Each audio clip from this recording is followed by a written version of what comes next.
Imagine deciding that you want to lead an entire nation, not just manage a city or represent a region, but take responsibility for millions of people, their futures, their security, and their hopes. The presidency is not simply a title, it is a burden of leadership that demands vision, resilience, and courage. So when someone steps forward and announces that they want to become president, the natural question is, why? That question has recently been asked about Sara Duterte, one of the most prominent political figures in the Philippines. Her decision to pursue the presidency in the upcoming 2028 election has captured national attention and sparked intense debates. On the surface, it may seem like just another campaign, but beneath lies a story of ambition and legacy. To understand her motivations, we first have to understand the political environment she grew up in. Few political families carry as much influence as the Dutertes. Her father, Rodrigo, served as president from 2016 to 2022. He became one of the most controversial leaders, known for his uncompromising approach to crime and governance.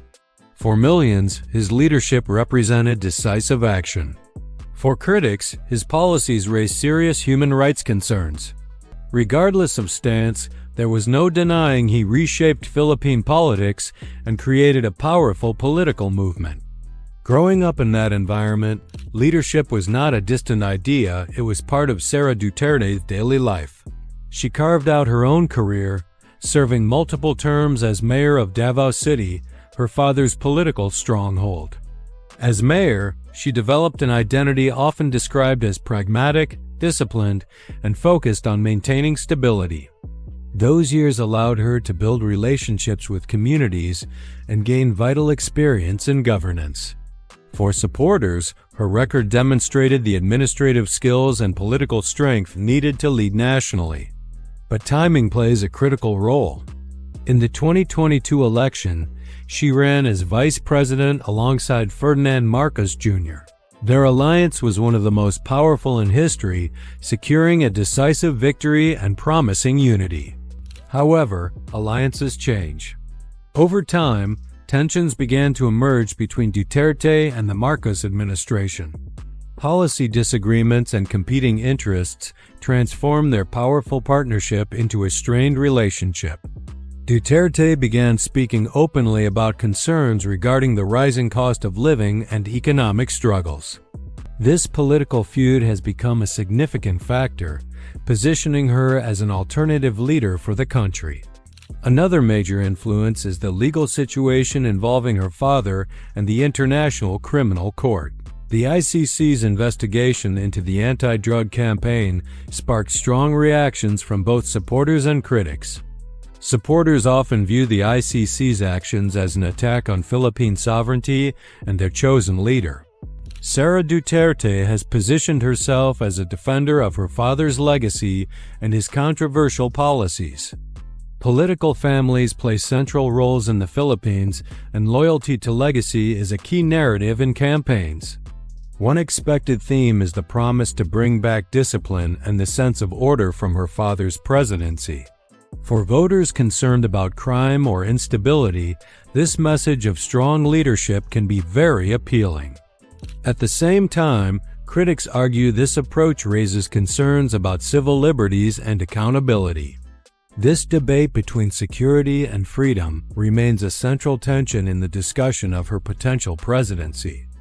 Beyond policy debates and political rivalries, another important factor in politics is popularity. Sara Duterte has maintained relatively strong approval ratings in several public opinion surveys.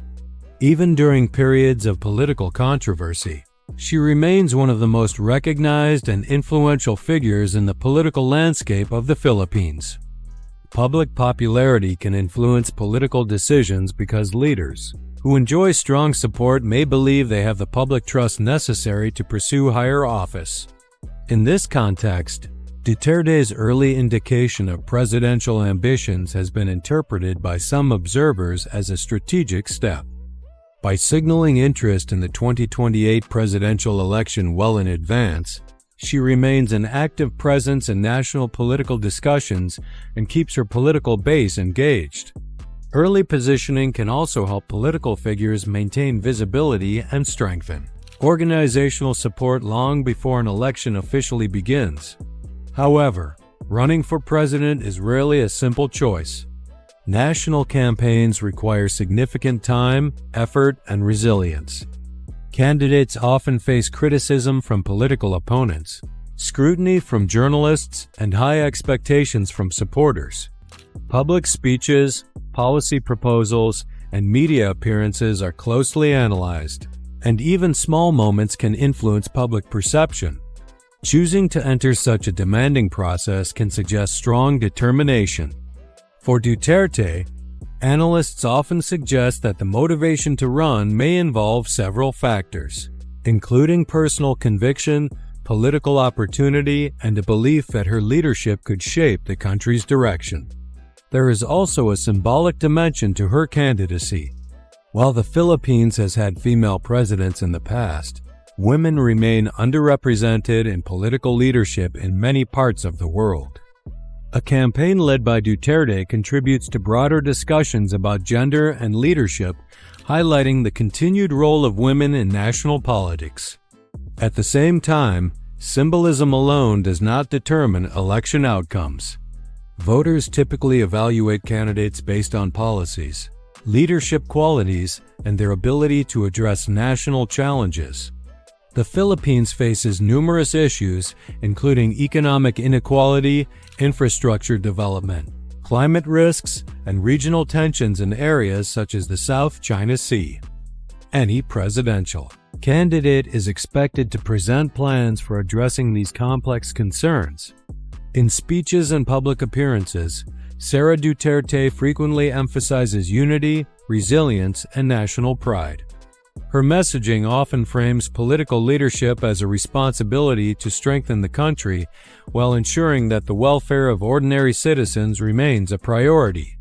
By discussing topics such as food security, economic stability, and public safety, she attempts to connect with voters who prioritize practical solutions to everyday challenges. Supporters often see her approach as connected to the political legacy of her father, Rodrigo Duterte. His presidency remains influential in Philippine politics, and some of his supporters view Sara Duterte as a continuation of a leadership style that emphasizes decisive action and national strength. Critics, however, sometimes question the motivations behind her political strategy. Some analysts suggest that early positioning for a presidential campaign could also serve strategic purposes within the competitive environment of national politics.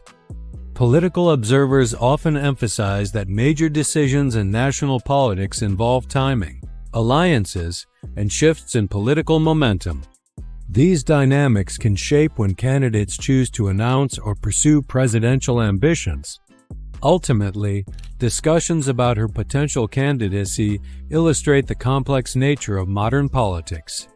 Leadership decisions are often influenced by a combination of ambition, public expectations, historical context, and national challenges. Duterte's political path reflects how these different factors can intersect within a democratic system. Her story also demonstrates how political leadership is shaped not only by personal vision, but also by broader circumstances. Historical events, political competition, and public opinion can all influence when leaders decide to step forward. As the next election cycle approaches, the final decision will belong to the voters. Democratic systems rely on citizens evaluating candidates based on their policies, experience, and leadership qualities. Public debate, campaign discussions, and media coverage all contribute to this process.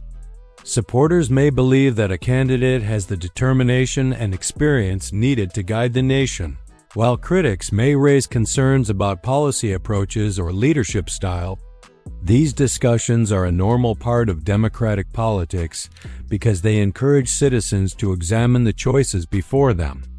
In the end, the central question in a democracy is not simply why someone seeks power, but whether voters believe that person can use that power responsibly and effectively. The trust placed in elected leaders carries significant responsibility, and voters ultimately decide who they believe is best prepared to lead the country into the future. And that story continues to unfold.